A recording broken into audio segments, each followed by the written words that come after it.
Picture this scene with me for a moment. It's the dead of winter in 847 after Christ. We're talking Norwegian winter here, the kind of cold that makes your bones ache just thinking about it. And inside the largest longhouse in Trondheim, surrounded by 300 warriors gorging themselves on roasted meat and mead, a young girl named Astrid is watching her grandmother die. Not from a sword, not from some dramatic Viking battle wound, from smoke. The old woman collapses right there beside the great cooking fire, her lungs finally giving out after 30 years of breathing in that thick, choking smoke that filled every single Viking hall from Iceland all the way to the eastern rivers of Rus. And here's the thing that really gets you: this wasn't unusual. This was just Tuesday in the Viking world. Think about what that means for a second. We talk about Viking warriors, right? We talk about their longships and their raids and their fearsome reputation. But behind every one of those warriors was a logistic system that was literally killing the women who made it work. Astrid's grandmother wasn't some exception. Her eyes had gone cloudy white from constant smoke exposure. Her back was permanently bent from years of crouching low beneath the worst of the fumes, trying to find breathable air while she prepared feasts for hundreds of men.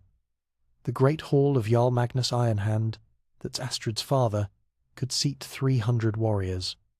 Just imagine that for a moment.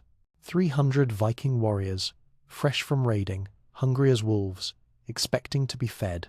To make that happen, you needed 20 women working in conditions that would kill most of them before they saw their 40th winter, before they turned 40 years old. Let that sink in. Now, the traditional Viking cooking method was about as sophisticated as you'd expect from a culture that valued raiding over domestic innovation. Massive open fires in the center of these. Long houses, we're talking serious fires here, big enough to roast whole animals. Iron cauldrons hanging on chains, meat turning on spits that young thralls had to rotate by hand for hours. And the smoke? The smoke had exactly one way out, a simple hole in the roof. Which means all that smoke, and I want you to really picture this, all that thick, acrid, eye-burning, lung-destroying smoke just filled the entire hall. It's hanging there like a fog. Women working these fires had tears streaming down their faces constantly. Not from sadness, their eyes were literally streaming from the irritation. Their lungs were burning with every breath.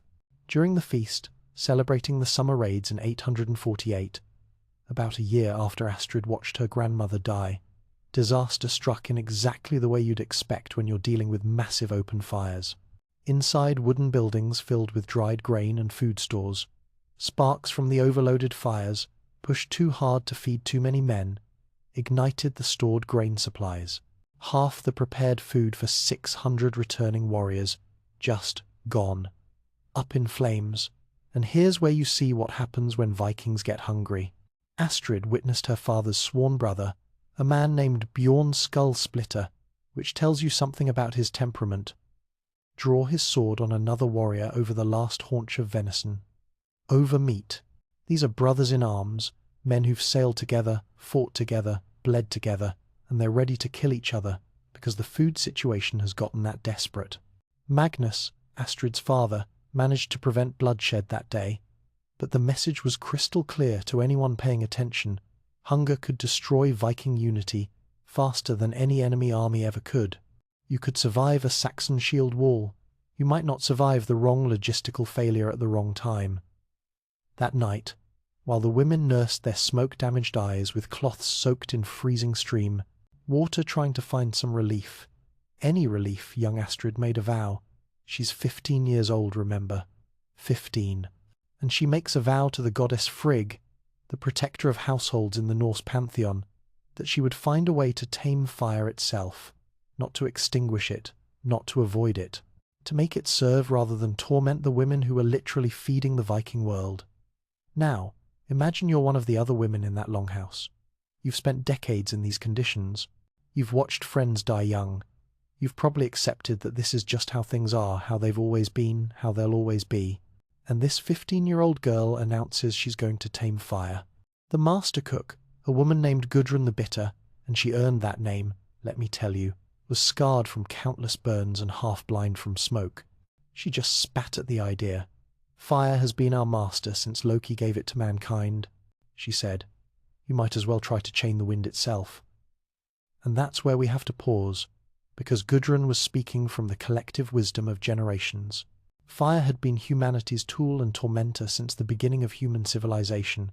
Every culture that had ever cooked food indoors had dealt with smoke. The Romans had made some progress, sure, but their empire had collapsed centuries earlier. The Vikings, tough as they were, hadn't figured it out. The Franks hadn't figured it out. Nobody had really figured it out. So when Gudrun says Astrid might as well try to chain the wind, she's not being cruel. She's being realistic. She's speaking from the weight of history itself. But here's the thing about people like Astrid, the ones who change the world: they don't listen to what's realistic. They don't accept that something is impossible just because it's always been that way, and they're stubborn enough, driven enough, to turn what everyone else calls a foolish dream into reality.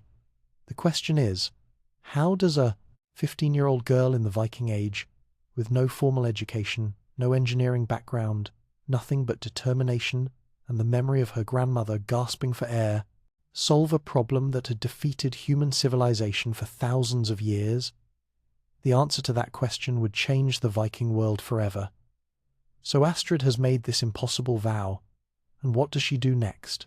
Does she just jump straight into building something?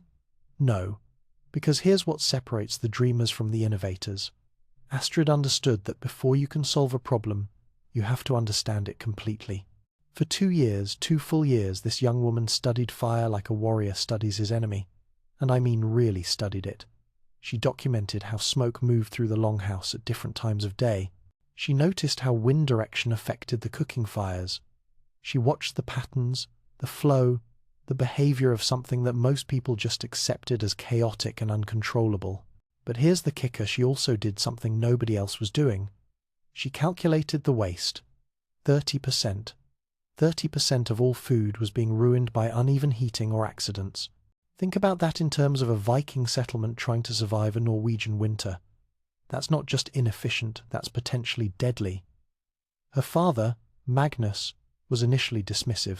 Of course he was. He's a Jarl, a warrior leader. He's thinking about raids and alliances and enemies. But Astrid was smart enough to speak his language. She demonstrated that better cooking methods could stretch their winter stores by 2 full months. 2 months. Suddenly this isn't some girl's silly project anymore, this is survival logistics. But traditional solutions? They all seemed impossible. Every single attempt to contain or redirect smoke had failed for generations. And we're not just talking about Viking failures here, we're talking about human civilization's failures. The problem seemed fundamentally unsolvable. Then, in 850, everything changed. Astrid joined her father's raid on a Frankish monastery near the Rhine. Now, normally, here's how a Viking raid worked. Warriors would storm in, grab gold and silver, maybe take some thralls, burn what they didn't want, and leave. Pretty straightforward.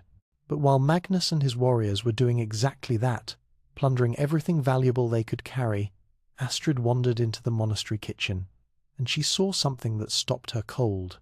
The monks were cooking bread in an enclosed clay oven with a primitive chimney that directed smoke outside. Outside. Not filling the room, not choking everyone nearby. Outside.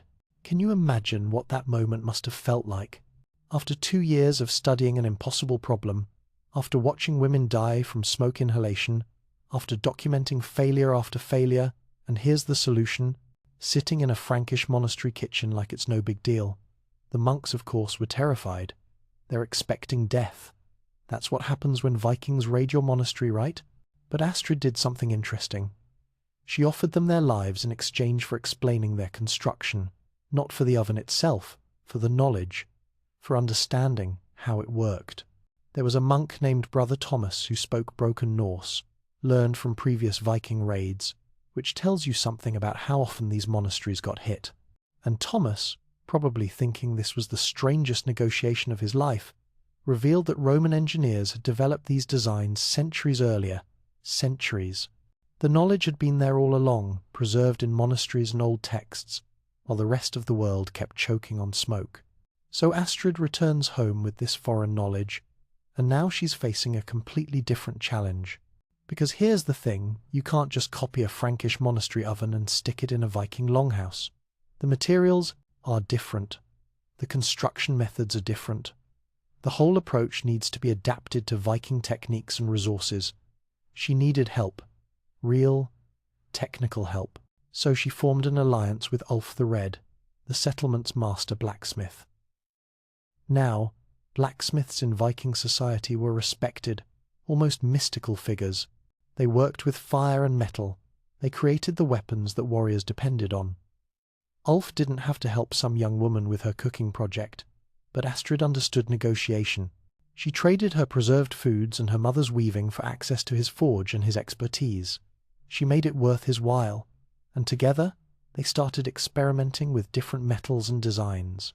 The work was dangerous. I want to emphasize this because it's easy to gloss over, but they were experimenting with containing and redirecting intense heat using medieval materials and techniques. One of their prototypes exploded, just boom molten iron spraying across the workshop. They both nearly died. Ulf had burns that scarred him for life. Most people would have stopped. Most people would have said, "You know what? Gudrun was right. This is impossible. We almost died. Let's just accept how things are." But Astrid persisted. And here's where it gets interesting.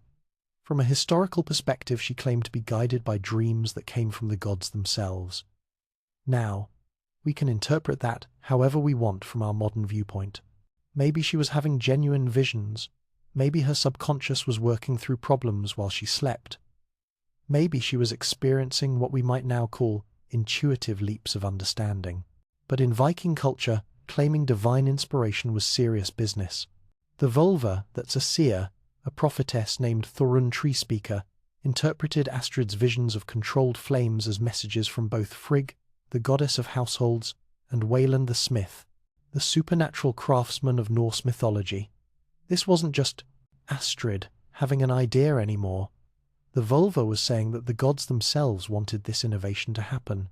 On the night of the autumn blot sacrifice, that's the traditional Norse religious ceremony as blood from 9 cattle sanctified the harvest, Astrid experienced what she described as her final revelation. She was watching smoke from the sacrificial fires rise through carefully placed stones, and suddenly she understood something fundamental. Smoke wants to rise. It's in its nature. Hot air rises. Every failed attempt at controlling smoke had tried to fight that nature, to force it to do something contrary to its fundamental properties. But what if, and this is the breakthrough, what if you worked with its nature instead of against it? What if you guided it, like a rider guides a horse, rather than trying to chain it down? That shift in thinking, from fighting smoke to guiding it, that was the key that would unlock everything else. The first successful demonstration happened in 851, and when I say it transformed Viking cooking forever, I'm not being dramatic, I'm being precise. Here's what Astrid created. An adjustable iron hood positioned above the cooking fire, connected to angled metal plates that directed smoke into a central channel leading outside. But here's the brilliant part.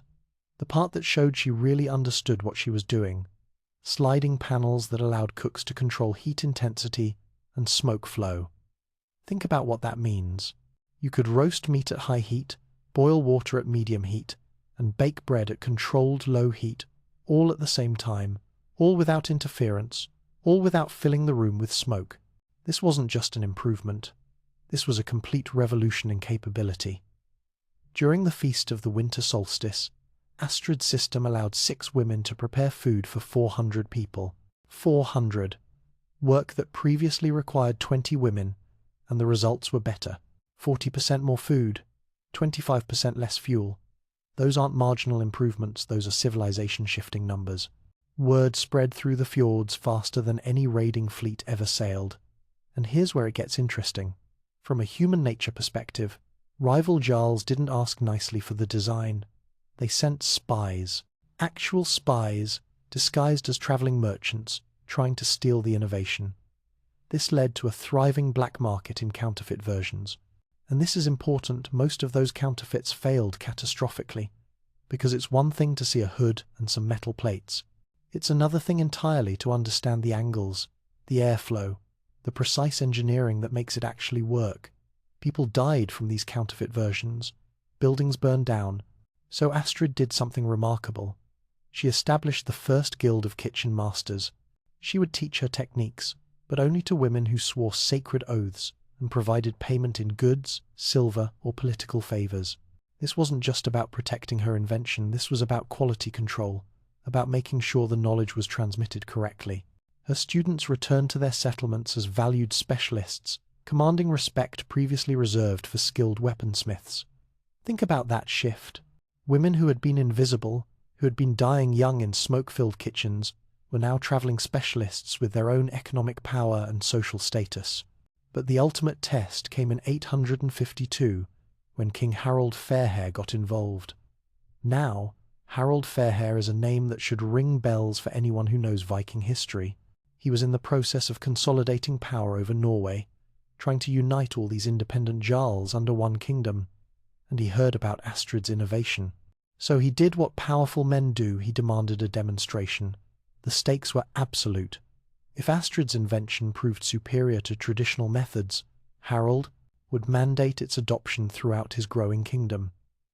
If she failed, she would be exiled as a fraud. Not just embarrassed, not just ignored, exiled, banished. Her life's work destroyed and her reputation ruined. It was a 3-day competition, Astrid and 3 assistants versus 12 of Harold's most experienced cooks. The best of the best from the traditional system. By the second day, the traditional cooks were collapsing from smoke exposure. Collapsing. These were hardened professionals, women who had survived years in those conditions, and they couldn't maintain the pace. Meanwhile, Astrid's team was working comfortably, efficiently, consistently. Her victory meal is the stuff of legend. Perfectly roasted whole elk, and I mean perfect, because she could control the heat precisely. Delicate fish that would have been absolutely impossible to cook in the old smoke-filled conditions because they require such careful temperature management. And bread, baked in attached ovens, that was unlike anything Harold had tasted before. Harold's endorsement was immediate. And here's where we see the political implications start to cascade outward like ripples from a stone thrown into a pond. Settlements with Astrid's system could host larger gatherings. Larger gatherings meant stronger alliances forged through impressive hospitality. In Viking culture, the quality of your feast wasn't just about food, it was about power, about status, about political influence. The reduced fuel consumption, remember that 25% reduction, allowed Vikings to settle in less forested regions. That might not sound like much, but it meant expansion into territories that previously weren't viable. New settlements, new trading posts, expanded territorial reach, healthier cooking conditions meant women lived longer. And longer-lived women meant the preservation of crucial knowledge and traditions. In an oral culture, that's enormously important. When women die young, knowledge dies with them. Within 5 years, just 5 years, modified versions of Astrid's system appeared from Dublin to Kiev. Dublin to Kiev. We're talking about a geographic spread that covers a huge portion of the known Viking world, and each one bore Astrid's mark, the hammer and ladle symbol that became synonymous with innovation and prosperity. But here's what really gets me about this whole story. We talk about Viking expansion, right? We talk about their longships and their navigation skills and their warrior culture, but underneath all of that, enabling all of that, was logistics, food, the ability to feed large groups of people efficiently. Astrid's innovation didn't just make cooking easier, it made Viking expansion possible on a scale that wouldn't have worked otherwise. Better nutrition meant healthier populations. More efficient food preparation meant you could support larger expeditions.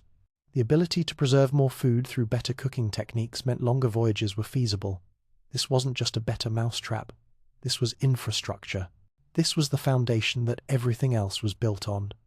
And it came from a 15-year-old girl who refused to accept that her grandmother had to die gasping for air in a smoke-filled kitchen. So Astrid achieved something extraordinary. She revolutionized Viking cooking, gained the endorsement of a king, and became famous throughout the Norse world. Happy ending, right? Not quite. Because here's the thing about success, especially in the medieval world, it makes you enemies. Astrid's personal story took some dark turns as her fame spread, Jealous rivals accused her of witchcraft. And this wasn't just idle gossip, this was dangerous. The accusation was that no mortal woman could tame fire without demonic assistance. In a world where people genuinely believed in supernatural forces, where the line between the natural and supernatural was blurry at best, this was a death sentence waiting to happen. In 855, someone tried to poison her, actually tried to assassinate her with poison. She survived only because she had this habit born from years of cooking, of tasting all foods during preparation. She caught the bitter edge of the poison before consuming a lethal dose. Think about that for a moment. Astrid had improved the lives of thousands of people. She had solved a problem that had killed countless women. She had enabled Viking expansion and prosperity. And someone still tried to murder her out of jealousy or fear, or whatever twisted motivation drives people to destroy what they don't understand. She married a man named Eric Shipbuilder. And here's something interesting: he was supportive. In a culture that wasn't exactly famous for gender equality, Eric recognized Astrid's genius and actively helped spread her innovation through his trading networks. He used his commercial connections to ensure that her system reached new settlements, new markets, new peoples. They had 3 daughters together. Each one was trained in Astrid's methods. She was building a legacy, making sure the knowledge wouldn't die with her. Astrid died peacefully in 888. She was 55 years old. Now, that might not sound impressive to us, but for a woman who spent her entire adult life working near cooking fires, who survived an assassination attempt, who lived in the Viking Age, where life expectancy was brutal, 55 was ancient, remarkably ancient. Thousands attended her funeral feast. Thousands. And that feast was prepared using the system she created. It was a living demonstration of her legacy, a final proof that her innovation had become woven into the fabric of Viking society. But here's where the story gets complicated, and this is something we see throughout history. The transition from pagan to Christian times threatened to erase Astrid's legacy entirely. Medieval monks, who became the primary historians of this period, were rewriting history through a Christian lens. They attributed kitchen innovations to their own monastic orders. They dismissed heathen contributions as either insignificant or non-existent. In their version of events, civilized cooking techniques came from Christian monasteries spreading enlightenment to barbarian pagans. This is important because it's part of a larger pattern.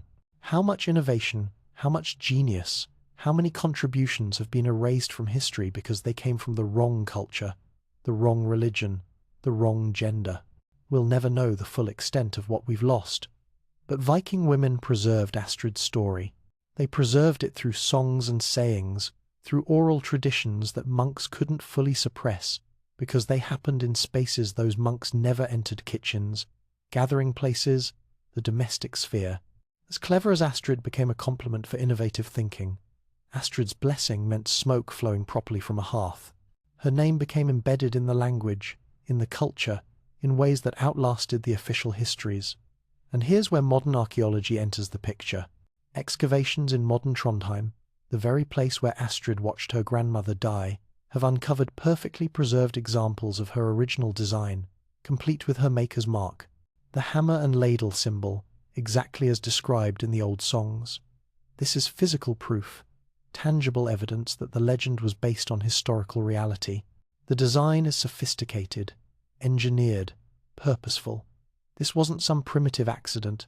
This was intentional innovation by someone who understood materials and airflow and heat dynamics. Recent analysis, and this is where it gets really interesting, reveals the true scope of Astrid's impact on Viking expansion. Settlements using her system showed 20% population growth within a generation. 20%. That's not a marginal difference. That's a demographic explosion driven by improved nutrition and reduced respiratory illness. The ability to efficiently feed larger groups enabled the great Viking expeditions, the establishment of Iceland, the expansion into Greenland. Even the voyages to Vinland, North America become more understandable when you realize the Vikings had solved fundamental logistics problems that other cultures were still struggling with.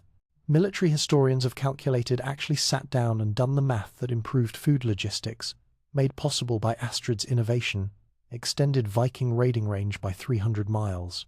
300 miles, and it increased warrior survival rates by 15%. Those numbers represent human lives. They represent expeditions that succeeded instead of failing. They represent the difference between starvation and plenty, between death and survival. Today, Astrid Ironhand stands as proof that innovation can emerge from any sphere of life. She didn't have formal education. She didn't have institutional support. She didn't have anything except a problem that needed solving, and the stubborn refusal to accept impossible as an answer. Her story revolutionized not just Viking cuisine, but demonstrated something profound, that domestic technologies could shape civilizations as powerfully as any sword or longship, maybe more powerfully, because you can't raid effectively if your warriors are starving. You can't maintain an empire if your logistics are failing. In the great sagas, warriors achieved immortality through death in battle. They died heroically, and their names lived forever in stories and songs. Astrid achieved immortality by ensuring others could live, eat, and thrive. She didn't take lives, she saved them. She didn't destroy, she built. Her story reminds us that the most profound revolutions often begin not on battlefields, but in the everyday spaces where people struggle with practical problems. They begin with someone who sees suffering and refuses to accept it as inevitable. Someone armed with nothing but determination and the courage to imagine a better way. Astrid Ironhand looked at a smoke-filled longhouse and saw her grandmother dying. She could have accepted it as the natural order of things. She could have bent her back and ruined her lungs like generations of women before her. Instead, she changed the world. And that, I think, is a legacy worth remembering.